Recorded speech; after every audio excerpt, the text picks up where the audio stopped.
All right, sorry about that. Cool, yeah, I'll go ahead and start the recording now. Okay, so my main question here is, what could go wrong with this approach, okay? So I'm storing a user model inside a session. A session is a persistent object that lasts across requests. What could go wrong with storing the entire user model in the session, okay? So just take a minute to think about it. Don't answer that on Slack yet. I'm just gonna give you guys a minute. Just think about what about storing an entire user object might be problematic, okay? So just think about that, give it like 30 seconds to a minute, and then I'll let you guys answer.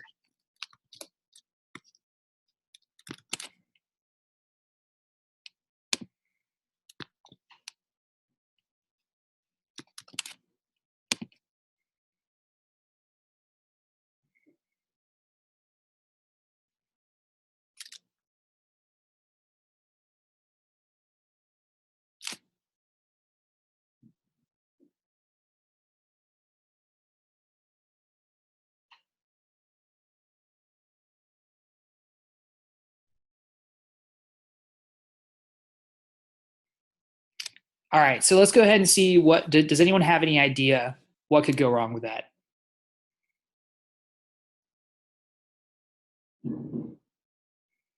Cool, okay. Okay, yeah. So we have a few different potential issues here. So I'm going to start with Jason's issue. So Jason said that someone can read password from object. Okay, so you're saying that someone can potentially read the password off the user. So the thing is, like, the session is private in the sense that only the server is going to be able to read what's in the session. Like, no one else can read what's in the session. So we aren't actually exposing any information here. None of the data is actually going to be exposed to any client in any way. So we don't really have to worry about that. The session is going to be private. But let me go ahead and address Julian's point. The user's data could change over the course of using the website. Okay, this is exactly what could go wrong. The problem with this specific piece of code is that, just like any other model in Mongo, right? Mongo is a database, which means that you can go ahead and you can change data in that database. So I might have a user today, right? I might sign up for Google today, but maybe tomorrow Google decides that they want to ban my account for some reason, or Google decides they want to deactivate my account, or Google decides they want to change my account in some way, or maybe I decide I want to change my account, like I want to update my password, I want to update my username, something like that, right? So there are various reasons why my account could change in some way. But because I'm storing the entire user object in the session, okay, that session is not getting updated with the new user details. What is getting updated is Mongo, right?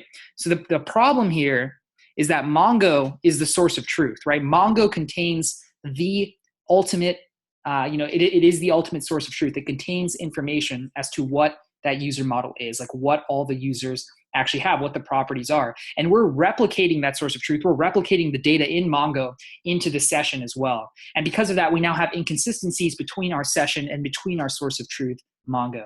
Okay, so that's not what we want to do. Okay, because we want to allow for changes, right? We want to allow things to be dynamic. Okay, so this brings up the next question I want to ask. Again, please don't answer this on Slack yet, right? I want to give everyone like another minute. How would you solve this problem? So I can't store the entire user in the session, okay? But I do want to store something, okay, in order to help me with authentication, right? In order to help me determine that a user is logged in. So what could I store instead of the entire user object in the session? So just take a moment to think about that. I'll give you like 30 seconds to a minute, and then we can answer that as well.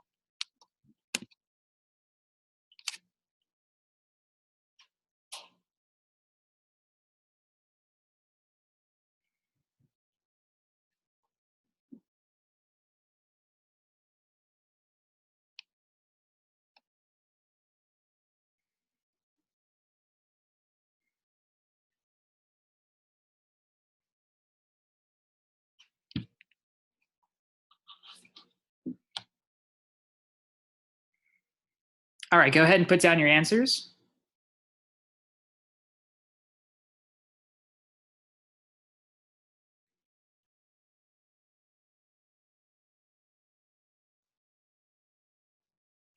I'll just wait for people to stop typing. Looks like we have just a few more things.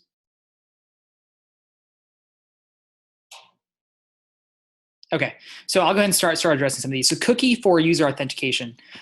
So remember that the entire session is itself sort of persisted with a cookie, right? Like everything that I'm sort of storing in the session object. So whatever I store, like for instance, the view counter in the video, that is all stored using a cookie. Like the cookie helps us store that information. And so we are using a cookie here. You're totally right about that. But I'm asking sort of what do we actually store?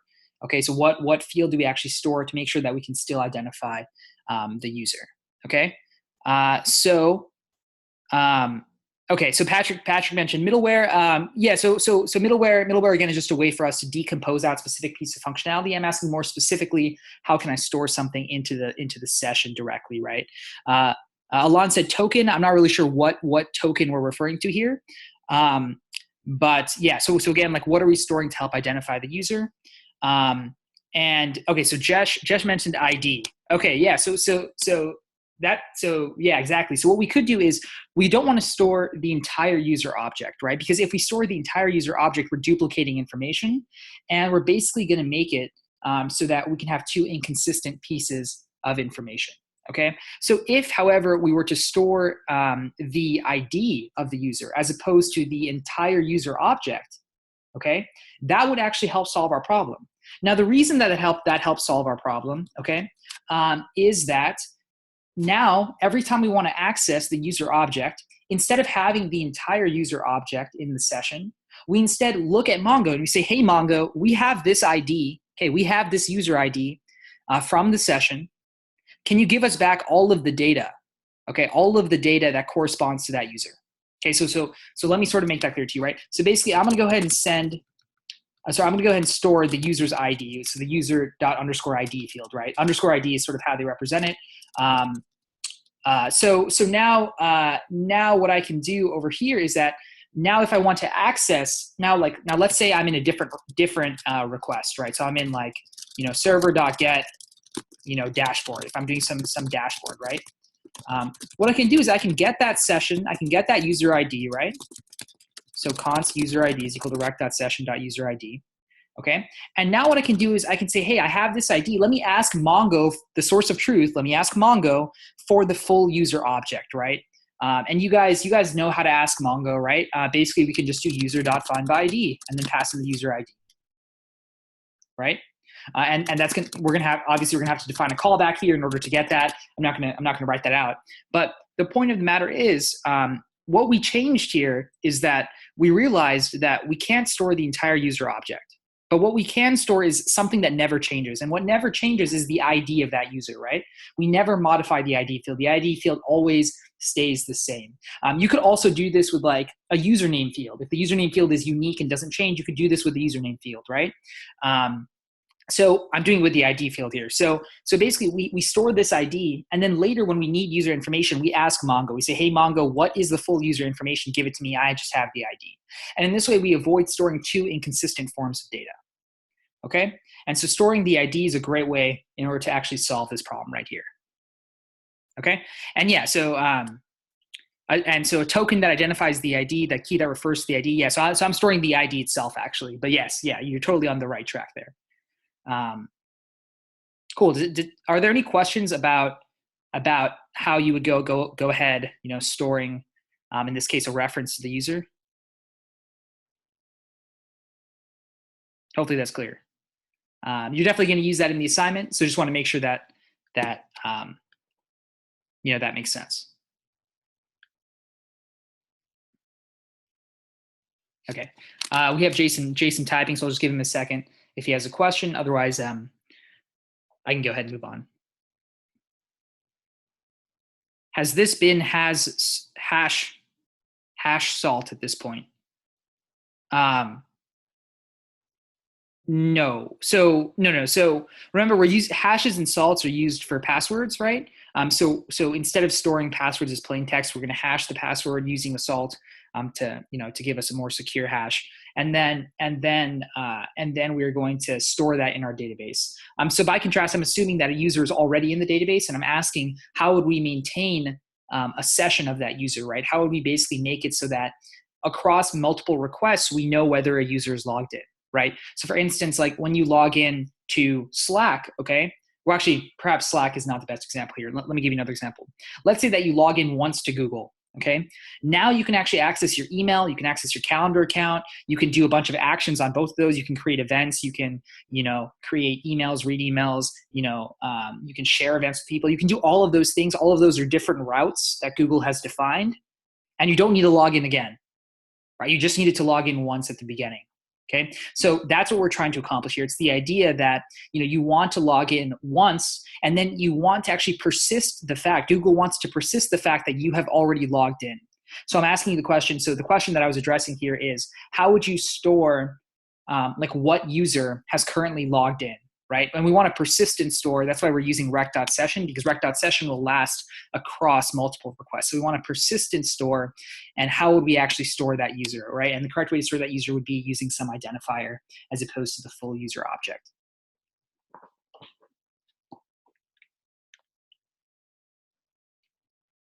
Okay. Yeah, I'll go ahead and keep answering questions as they come up. But let me just move on to the next question right here. So the next point that I want to ask is this one. So this one I'm actually going to run a little bit of code. So let me just comment out this. I'll just keep it here. You guys can still reference this if you want to, but I'm going to comment it out because I actually want to run some code this time. And actually, let me increase the font size so you all can see. Okay, so hopefully this is clear. Sorry about that. It was probably a little bit small last time. Okay, so let's say that. Okay. Let me actually just run this right now. So I have a server that has no routes defined, right? Like I've not defined a single route. I just, I have my middleware set up, and then I have the server.listen. I haven't defined a single route. I'm running this server already. It's on the right-hand side right here. I'm already running it, so I'm not gonna run it again, but just know that it's running. And now let me go ahead and make a request using Postman, right? So let me make a request to localhost 3000. I'll just call it /hello, for instance, okay? So again, I haven't defined any routes, right? If I haven't defined any routes and I send this request, what is going to happen? So just think about that. Think about that question for just a little bit of time. So I haven't defined any routes, right? I haven't defined any routes. I go to localhost 3000 /hello. I'm going to hit send. What's going to happen down here? Okay, I haven't hit send yet. So tell me what's going to happen down here. Okay, so what am I going to get back from the server? Okay, so go ahead. Yeah, so you can go ahead and type in your answer.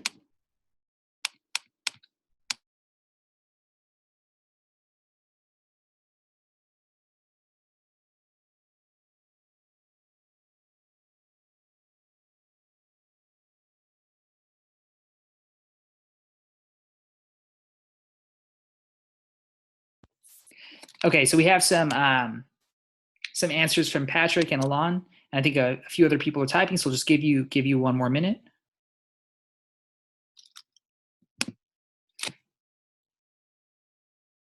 Sure. The question again. So I have no routes defined, right? I'm not actually handling any routes at all. So I don't have I don't have server.get or server.post with a callback. I don't have any route handlers defined. So my question is, when I visit localhost 3000 /hello, what's going to happen when I hit send? So what's going to be sent back by the server?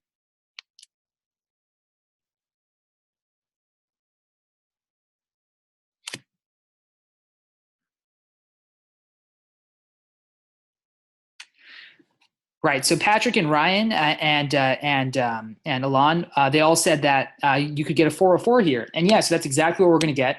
We're going to get a 404 not found. Okay, so 404 is basically a status code that means, hey, not found, like I couldn't find what route you were looking for. I didn't have a handler to actually handle that route, right? We defined no route handler to successfully handle this request. So basically get, cannot get hello, right? So Express sends this message down to the client that's like, hey, the server writer, the developer didn't actually define how to handle the /hello route. So it's just going to say, hey, I can, you can't actually make this request because I don't know how to handle this request. Is basically what Express is saying. So 404 just means not found. The server didn't define a way in order to handle this request. Okay. Now what I'm going to do is I'm going to slightly modify this code. There's still going to be 0 route handlers, okay? So I'm not going to define a single route handler. But what I am going to do is I'm going to define a piece of middleware. Okay? So remember, this is a piece of global middleware, server.use, recres next. Okay? And now I'm just going to do, my piece of middleware is actually just going to go ahead and send a response. Okay? So I'm going to do res.json middleware true. Okay? So this middleware is just going to choose to send a response. you know, it's not actually moving on to the next route handler. It's just going to send a response directly. Okay. So what my question is going to be, I'm actually going to make this a poll in just a minute. My question is going to be, now that I save this, okay, I'm gonna make the same exact request to /hello. There's still no route handler for hello, right? I didn't define, you know, get /hello. I'm not defining that. It's not defined. The only thing I have is this piece of middleware right here. So when I make this request, what's going to happen? Okay, I'm going to create a poll for this real quick.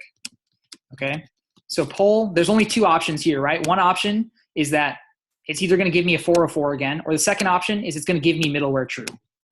Okay, so the poll is going to be what is going to happen, and the two possible answers are 404 and middleware true. Okay, it's going to respond with middleware true. Okay, and then so let's go ahead and make that poll. And just give me 1 second. I'm going to hide the results of this poll because I sort of just want you guys to think about this yourself without being biased to, you know, to what other people are saying. And let's go ahead and try that.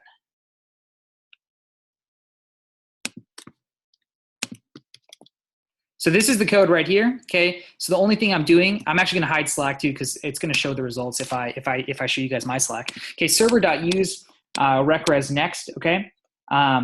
So I just have this middleware defined. Okay. And what my middleware does, right? This is a piece of global middleware. What my middleware does is it just sends a JSON response of middleware true. Okay. And then I'm visiting localhost 3000 hello. Okay. Notice I did not define, again, just to repeat, I did not define an actual hello route, right? I didn't define a route handler for /hello. I just have this piece of middleware. So my question is, which one of those two options is going to be sent down when I hit send right here?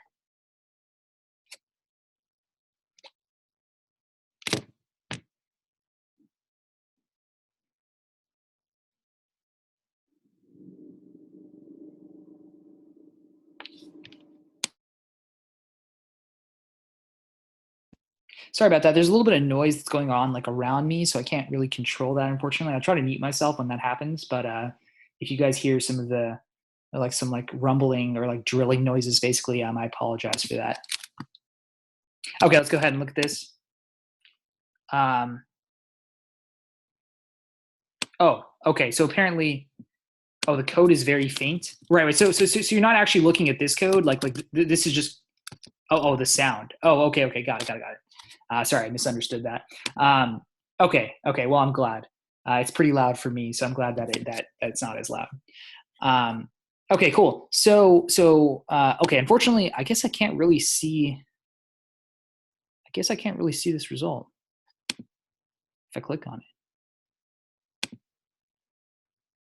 Okay.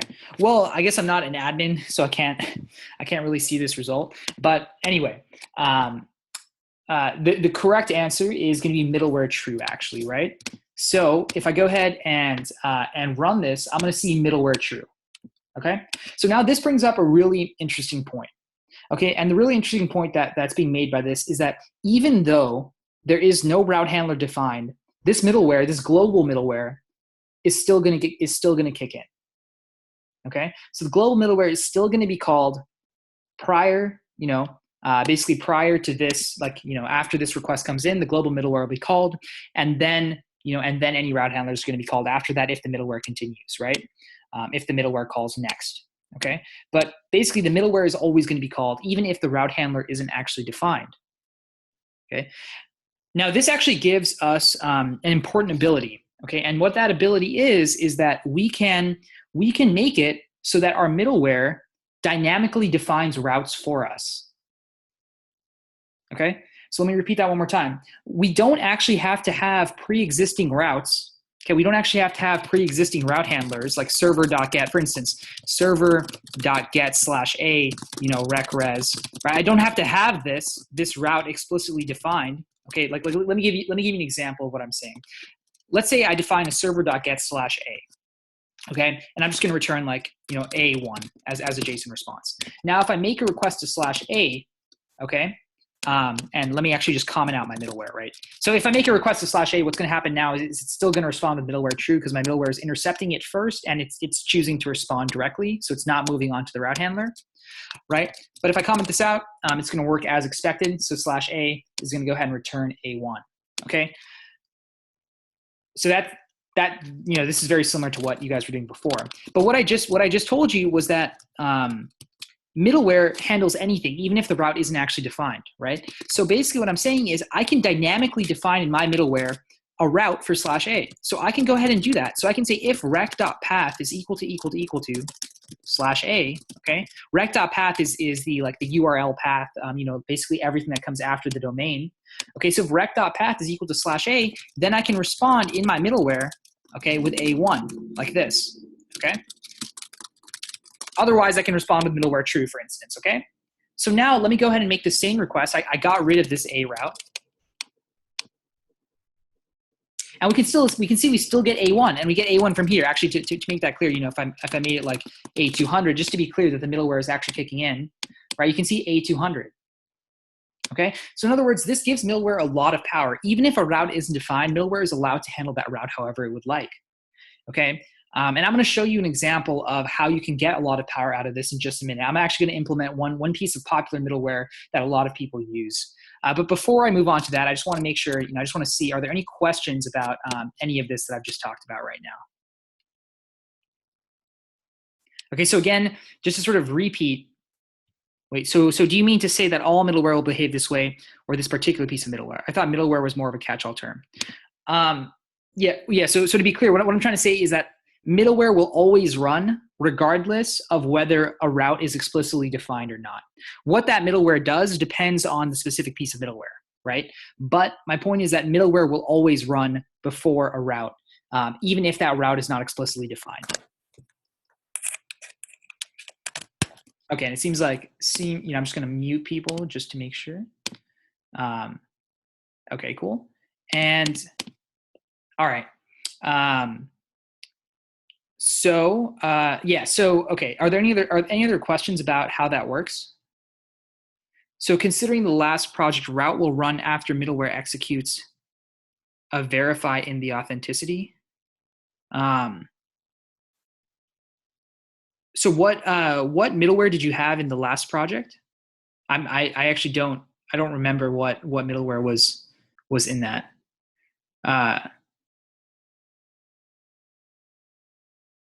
Yeah, so like if you had middleware that is verifying authenticity, like is verifying, either, is like trying to verify that a user, that a request is authentic or that a user is authorized, those are two separate things. But if you have middleware that's doing that, then it will run before the route handler, and it will basically, it can check that before route handler will handle it. Okay, so it can do sort of the validation beforehand. Which is really nice, and that's what you guys will get to see both in the mini project and in the actual assignment. Okay, so using this piece of knowledge, I'm going to implement like one really popular, a popular piece of middleware, which is basically static files middleware. So what do I mean by that? I basically mean, hey, I want to go ahead and serve every single file out of my current directory. Okay, so when I say I want to serve every file out of my current directory, what I mean is that if someone makes a request, so my server is running on port 3000, right? So if someone makes a request to localhost 3000 / some file inside this directory / eclipse.jpg, which we'll actually get to look at. That's like some picture of the solar eclipse. I don't know if it's from this eclipse. I just found it on Google, but / eclipse.jpg. Okay, then I want to actually send out the contents of eclipse.jpg. So I want to go ahead and send that to them. Right, so basically they can specify any path that's within this directory. They could specify, like if I had some subfolder, maybe I'll make an image subfolder and I'll move Eclipse into that image subfolder.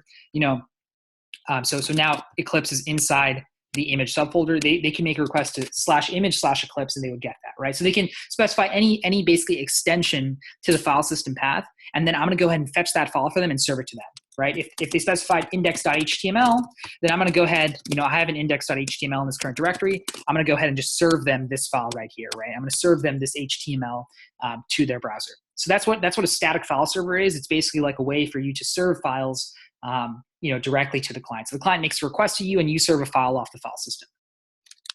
Okay, so does that make sense to everyone? Is it clear like what I'm going to be doing? Because if you don't know what I'm going to be doing, then it's going to be hard to understand like how I'm actually doing it, right? Yeah, you can consider exactly like that, Josh. So it's like a file hosting website. You know, it's just like, you know, it's just going to host some static files and then serve them to the client. Okay, cool. So I'm going to go ahead and comment this piece out real quick, and then I'm going to write my code up here. Okay. So first off, let me show you the old way that you would think about doing this, right? The old way, which is without using middleware, you basically just define manual routes. You'd be like server.get/index.html, you know, rec res, you know, and then, you know, I'm just going to write this in pseudocode. You would read the index.html file, okay, and then you would send contents through res, right? You would call, you know, res.send and deliver those contents down to the user, right? Like this is what it would look like. And then for every single other file, you'd copy and paste this, you know, like /image/eclipse.jpg, read /image/eclipse.jpg, right? Send contents through res. Like you would just repeat this for every single file in this directory. That's the old way of doing it. Okay, very not scalable, right? If I start adding files, I now have to add new routes for them. Every single time I add a file, I have to add a route, okay? Seems kind of tedious, right? Seems kind of repetitive, okay? So I don't want to do that. So instead, what I want to do is I can actually implement a piece of middleware that does all of this for me. So I don't have to define any of these. I don't have to define a single route, right? Because middleware works regardless of whether an actual explicit route handler is defined or not, okay? So server.use, right, rec res next, the classic way to define middleware. This is, again, to be clear, this is global middleware, right? In the video, I presented a distinction between local middleware and global middleware. Local middleware is for specific routes, okay, and then you pass that in as sort of the second argument to the route, or you know, the middle arguments to the route. Global middleware is for every single route. It's defined using server.use. Okay, so we're defining a piece of global middleware. Okay, so basically what I want to do is I want to go ahead and read. I want to go ahead and read the file system. Okay, or sorry, read the file. Okay, that corresponds to the path that the user has provided me, right? So again, rec.path, just to recap, rec.path is going to be whatever is after the slash, right? So it's going to be slash in, or including the slash. So it's going to be /index.html in this case, right? Or I could do /image/eclipse.jpg. Path is going to be /image/eclipse.jpg. So it's everything after this domain right here, right? It's everything after that. So rec.path is going to be that. And then we have in Node, we have this special variable, __dir name, okay? __ dir name is like basically the path to the current directory, okay? The directory that this file, or not the current directory, the directory that this file is in, okay? So the directory that server.js, this specific file, is in, okay? So __ dir name is that directory. Rec.path is, you know, everything that comes after this. So we just want to combine these into one file system path, right? And so what we can do in order to combine them into one file system path is to use path.join. Okay, so path is a Node.js, is a built-in Node.js library, right? Path is equal to require path. Okay, so path is just like a set of helper functions. It's a module that contains a lot of helper functions to work with file system paths. Okay, and then we do path.join dir name and rec.path. Okay, so this is basically going to concatenate the paths together. It's going to say, hey, dir name, rec.path, let me put those paths together. Okay, and then I'm going to get back basically a new path, which is the full path starting from dir name. So to give you an example of this, let's say dir name is dir name is like, you know, /a/b/c. Okay, or I'll just do /foo for now, right? Like this is the directory that server.js is in, okay? And then rec.path, if rec.path is like, you know, /image/eclipse.jpg, path.join is going to combine these two. It's going to combine /foo and /image/eclipse.jpg, and then the return value is going to be /foo/image/eclipse.jpg. Okay, so you might be asking the question, why can't I just do __ dir name plus rec.path, right? Why can't I just concatenate them in this way? This will work for Linux machines, for, you know, Linux and Mac machines, but it's not going to work for Windows, right? Because on Windows, your file system paths actually use / as a separator as opposed to /. Okay, so on Windows, this path would, you know, could be, for instance, // /foo or /foo / you know, image eclipse.jpg, right? So the file system separators actually change depending on what operating system you're on. So path is just going to take care of that for you. Okay, so path is basically saying, hey, don't worry about it. Like, I'll go ahead and take care of all the separators for you. Let me handle that. Okay. So it's going to handle adding the correct separator depending on the operating system that you're in. So you don't have to worry too much about it, but you don't have to worry too much about the way that it works. But basically, it's joining the paths together so that you figure out, the full path to the file that you're trying to read. Okay, so this is going to be the full path. Or actually, I'm going to keep this here in case you want to reference it. It's going to be the full path to the file you want to read. Now what I'm going to do is I'm going to go ahead and try to read that path, right? So the way I read it is fs.read file. So I read the full path. I have to specify the character encoding, right? UTF-8. Don't worry too much about this. This is the standard character encoding you'll see all the time. This is just a character encoding, just to repeat, is a way to encode characters as bytes, so it specifies like how bytes translate to characters. So this is just telling Node.js how to read this, like what is the format of this file? How do you read this file's contents in? And then it's going to have a callback, okay? The callback's going to take two parameters, error and contents. If there's an error, okay, this could mean a few things. This could mean this could mean the file does not exist. It could mean like we were trying to read a directory as opposed to a file. We don't have permissions to the file. There could be a bunch of reasons why we get an error. What would we want to do if we get an error? Remember, we're in a piece of global middleware, okay? What would be a good option?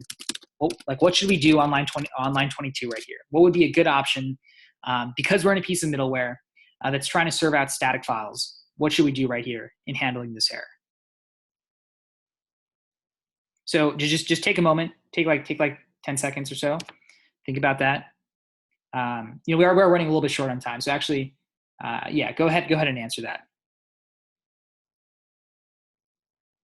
Call middleware with the error. What do you mean by middleware? What, like, I can't do middleware error, right? So what do you mean by middleware? Okay, yeah. So the thing is, you might want to think of like res.status 404. You basically might want to think of like responding in some way. But because we're in middleware, what we can actually do is just call next. Okay, the idea is that maybe the user has defined a route that takes care of this specific, whatever's being requested right now. Like maybe the user, right? This is just a piece of middleware, just sits in between the client and the actual like route handlers. Maybe there's a route handler that handles this specific route. Okay, if I can't find a file on the file system path to handle this route, I want to just go ahead and delegate out to whatever the other routes are, right? So basically, you're saying, hey, okay, I couldn't do anything. Go try the other routes. Go try the actual other piece of middleware, other route handlers to see if they can figure out how to respond to this request. Okay. So calling next here basically says, hey, maybe the user has defined a separate route that handles this. Go ahead and let them handle it, or go ahead and let another piece of middleware handle it. Next is usually a good way to actually handle this specific error, right? Because maybe the user is requesting slash something. Something is not a file on the file system, but in our server we could have actually declared a route for something, right? Maybe we manually had a route for something. Maybe we're handling something in some other way. Okay, so we still want this something to go to this route handler. We don't want it to be handled by the middleware. So that's why we just go ahead and call next. We say, hey, we couldn't find a file. Go ahead and take care of it. Okay, like the rest of the route handlers, go ahead and take care of it. Now, if we did find something, now we want to go ahead and send down its contents. So we use res.send contents, right? I'm using send, right? So what send means is that I'm not actually sending JSON data. I don't know this data might not be in the JSON format.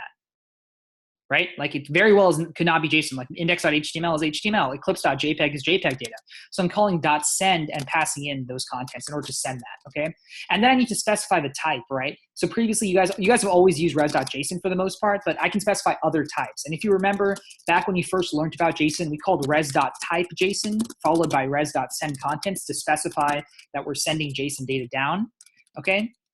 Res.json was just a shorthand for both of these, right? Res.json contents. This line was actually just a shorthand for both of these. So now this time I actually want to change the type. So the type is going to depend on the extension of the file. So it's not JSON anymore, it's the extension of this path, right? So if it's index.html, the type is going to be, like I want to pass in HTML into this type, right? So basically I can do path.xname. So path.xname is the extension of a path. So basically, again, path is our path library that we required up here, okay? EXT name is the extension and this is the path, okay? So I'm getting the extension of the path, which I'll just call ext, and then I'm going to go ahead and set res.type to be that extension. Okay, so I'm setting the content type, so I'm basically setting the type, so the type is going to be like, if it's an HTML file, the type is going to be HTML. If it's a JPEG file, the type is going to be JPEG, etc. And then I'm sending down those contents. Okay, does that make sense to everyone? So let's go ahead and try that out. Okay, so cannot get slash something, right? Because actually, sorry, there was a question here. With next, we skip the middleware. No, so next is not skipping the middleware. Next is going on to the next piece of either middleware or route handler. Okay, next is saying like this specific piece of middleware can't handle it. Go on to the next piece of middleware or the next route handler. Okay, so I'm going to go ahead and try this out real quick. So if I go ahead and request slash index.html, there we go. So we get the HTML. So this is the HTML that was in index.html, right? This is the HTML that I had written, and we can preview it and we can see it. The headers say text HTML.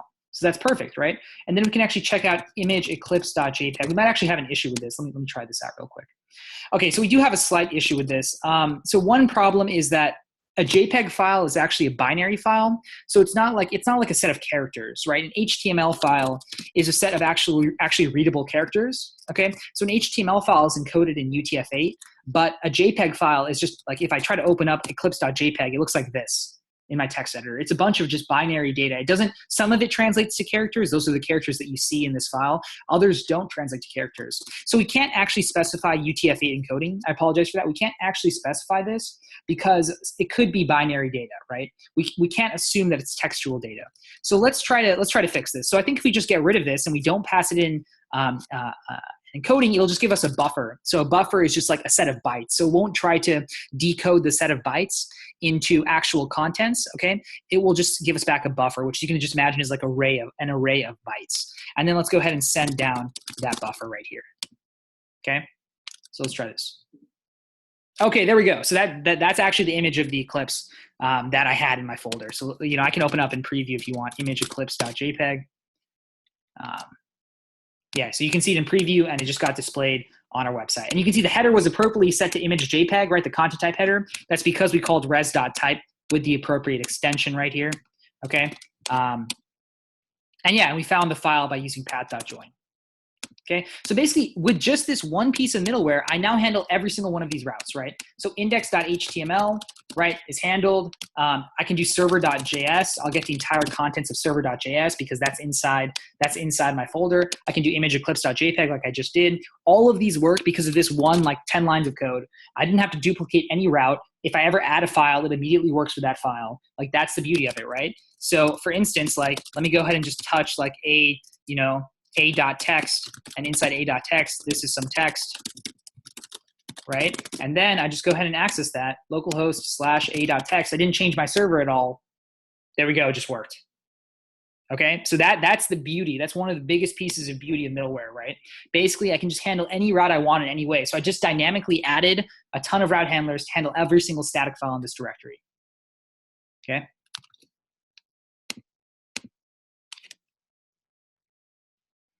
Yeah, Thompson. Yeah, feel free to ask a question. Hey, Karthik.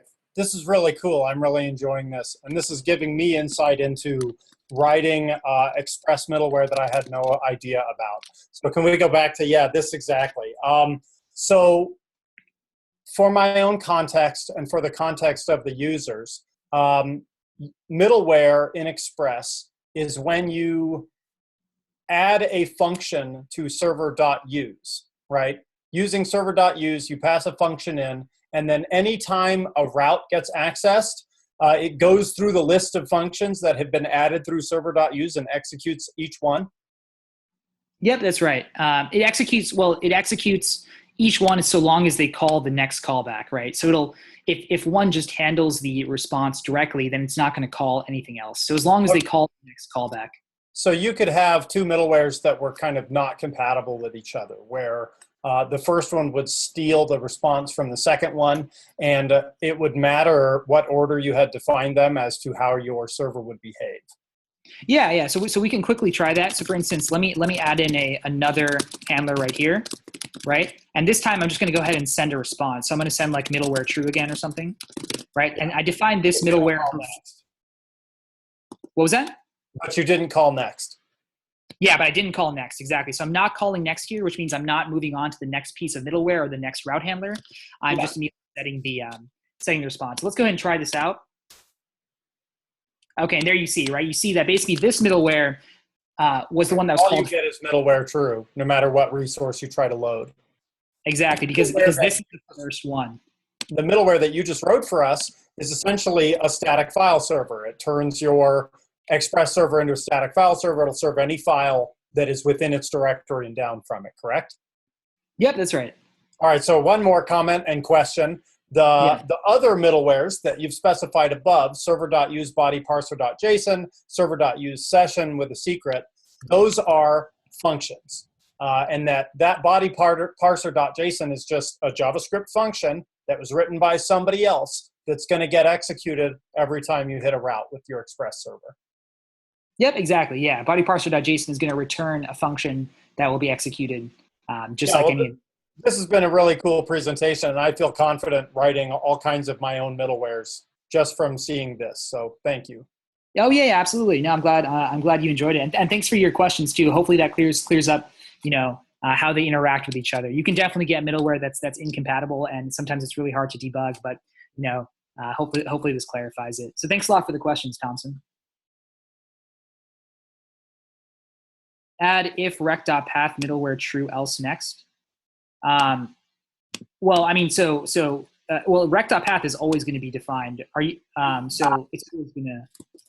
You want me to search for a specific path? Oh, he wants you to add that if code. If it's different than like the home, just if it's different than the home, it will ignore the rest.json and jump to the next slide. If path is different than /. So you want me to explicitly check if rec.path is equal to / respond with middleware true, otherwise move on, like this? Yes. Okay. Yeah. So in this case, basically this middleware will only activate on the root path, right? So if I request a.text, it's gonna hit this next right here, and then it's gonna move on to this piece of middleware because rec.path is actually /a.text, so it'll get to this next.